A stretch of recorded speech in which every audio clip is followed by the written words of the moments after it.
Life is hard. It's full of pain and tragedy and rejection and shortcomings. And so I just wanted to make a video that you could watch on days where things didn't quite turn out like you hoped, on days where life feels overwhelming, on days where you feel like you're just hanging on by a thread. I just want to share with you some things, some ideas, some thoughts, some realizations that help me when I'm having a pretty tough day, and maybe they'll bring you some comfort while you're going through a difficult time. Don't tell yourself it's wrong to feel bad because other people have it worse than you. By that logic, it would be wrong to feel good because other people have it better than you. Give yourself permission to feel what you feel. Let go of trying to analyze it and just be with it. Your feelings are valid. Don't let anyone, including you, tell you otherwise. Unfortunately, it often gets worse before it gets better. And also, unfortunately, good choices tend to take a while before they're rewarded. I mean, it takes 10 years to become an overnight success. So keep working. Be patient. Actually, no. Be persistent. Patience is when you wait on something to happen. Persistence is when you keep getting back up, no matter how many times you get knocked down. Almost everything will work again if you unplug it for a few minutes, including you. So take a nap, take a hot shower, take a walk, and leave your phone at home. Just do something to help you find a way to disconnect for a while. Besides the noble art of getting things done, there's also the noble art of leaving things undone. The wisdom of life consists of eliminating the non-essential, and true focus is knowing what to ignore. Maybe it's time to let some things go. The best way to create meaning in your own life is to help other people do things that are meaningful. When you're having a bad day, see if you can help someone else have a good day. You might be surprised how much it helps. A lot of times when we're having a bad day, we lash out and make other people have a bad day, and then we feel bad because we made them have a bad day, and it ends up in this spiral downward. So see if you can do one small thing, one good deed, one act of kindness to stop the cycle. It might be just the push you need to turn things around. The person who jumps into the void owes no explanation to those who stand and watch. You have no responsibility to live up to what other people think you ought to accomplish. You have no responsibility to be like what they expect you to be. It's their mistake, not your failing. Sacrifice is when you give up something of value in the present to improve the future.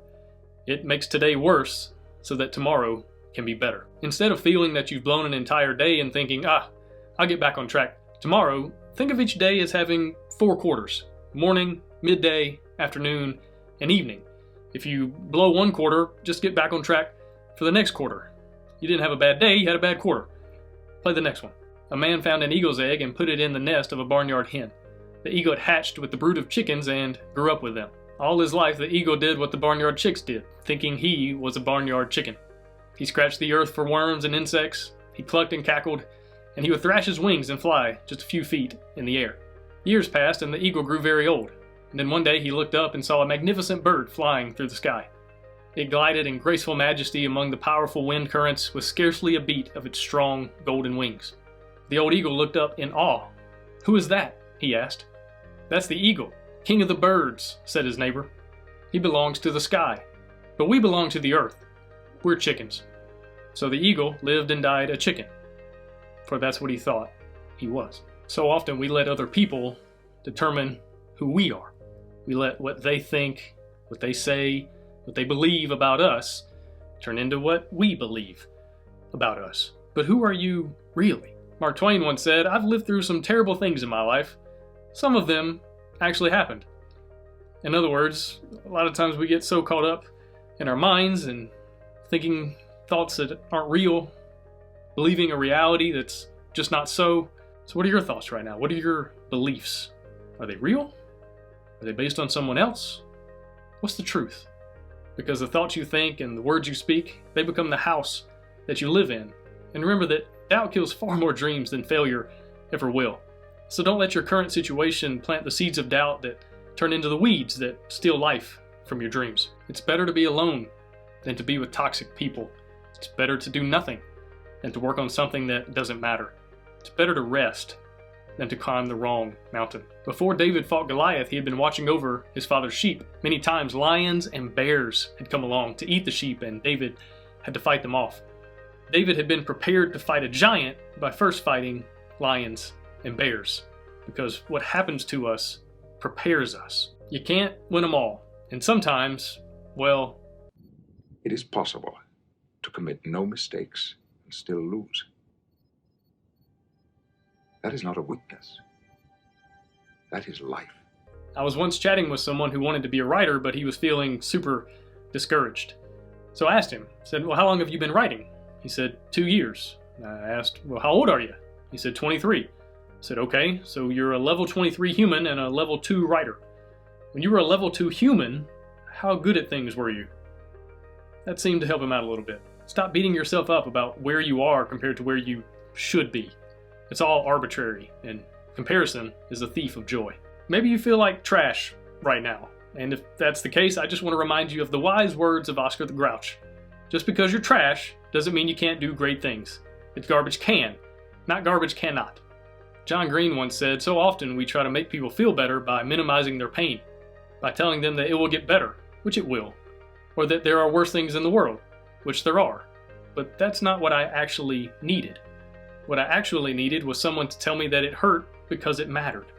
I have found this very useful to think about over the years, and I find that it is a lot easier and more bearable to be sad when you aren't constantly berating yourself for being sad.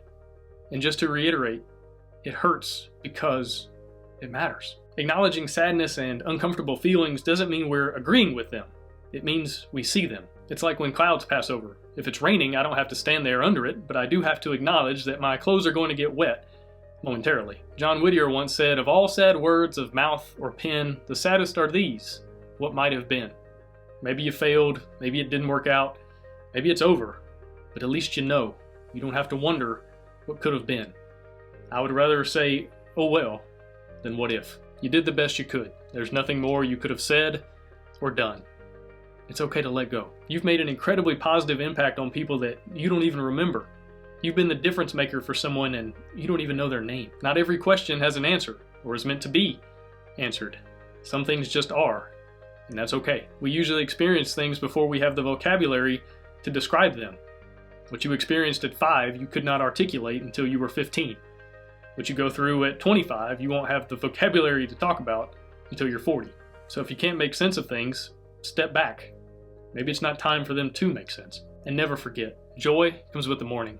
And there are far greater things ahead than any we leave behind. So don't give up. Don't give up. You still got a couple assholes to prove wrong, don't you?